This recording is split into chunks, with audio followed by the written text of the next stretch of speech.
Hey everybody, Mitchell here from Tidio, and thanks a lot for tuning in. Today we're going to be discussing a little bit of a different topic.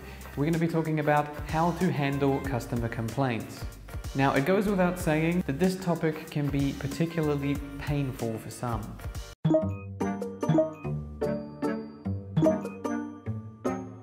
So we here at Tidio thought it would be an awesome idea to give you guys some hot tips and break down some pointers so that you can more effectively and efficiently deal with customer complaints. So hopefully by the end of this video, you'll be able to deal with them like an absolute pro. Okay, so the first tip that I have for you guys, it's a pretty straightforward one, but by no means unimportant, and that is just simply to acknowledge the complaint. Okay, quite often a customer will come through to us with a general inquiry or question, and they might supplement that with a subtle complaint. For example, they might ask you, "Hey, I'm looking to check the status of my order, but I can't find it. The layout of your webpage is really confusing." Quite often the temptation is there to simply answer the question and ignore the complaint entirely, alright? Not a good idea. What we need to remember is there are companies out there that pay literally thousands to focus groups in order to tell them what is wrong with their product.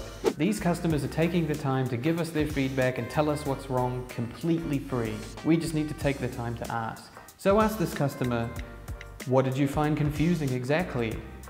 How could we change the layout of our page? Or just simply, what can we do better next time? Okay, so that brings me to tip number 2, which is speed is your game. If an email comes in mid-Monday afternoon and the customer's visibly upset or displeased, don't leave it till Wednesday, Thursday, or even Friday to get back to them. By then it's already far too late. You want to be aiming to get back to that customer within minimum 24 hours. And if your schedule allows for it, even aim to get back to them within 2. I used to work as a quality assurance coach for a customer support team, and we would operate on the basis of CSAT surveys.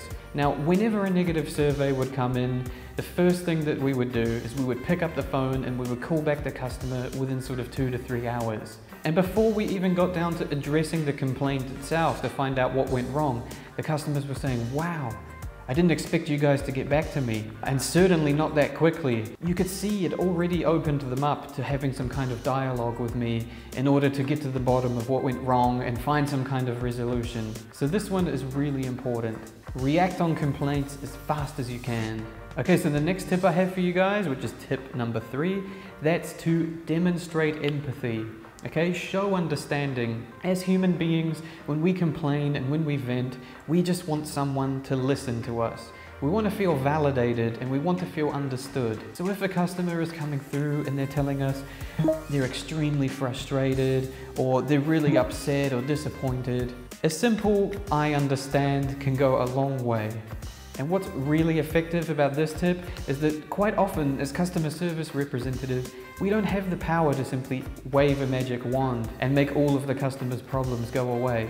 But if you can demonstrate that genuine empathy and make the customer feel as though they're understood, that can be enough to send them away happy or feeling better about the situation. So that brings me to number 4 on our list of top tips. And this is something I like to call the resolution mindset, okay? And what the resolution mindset is just staying focused on finding a way forward. Quite often when a customer's complaining, they can make it pretty visible that they're angry or display a certain level of aggression. And the trick here is to always stay focused on the resolution, but show them the benefit of cooperating with you. Make it clear to them, "I really want to work with you to get this sorted and make it right. The more info you give me, the faster we can get this sorted." Show the customer that you're committed to finding the way forward. So number 5 on the list, now this one is pretty straightforward, but quite often forgotten, and that's just simply to apologize. A genuine apology has been the go-to method for conflict resolution for centuries, and there's a good reason for that.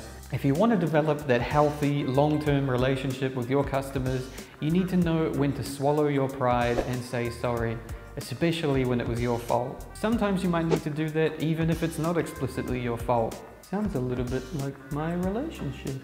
No matter the issue, we can always look to at least apologize for any inconvenience. Okay, so last but not least on our list of hot tips, that's to understand that you can't win them all. No matter how much empathy you demonstrate, or no matter how resolution focused you are, there are going to be times when the customer just wants to tell you how bad your service is or how bad your product is. All we can really do is employ the previous tips from this video and get as much information from the customer as we can, because at the end of the day, complaints still help us to be better. Okay, so that about wraps it up for all of our top tips when it comes to handling customer complaints.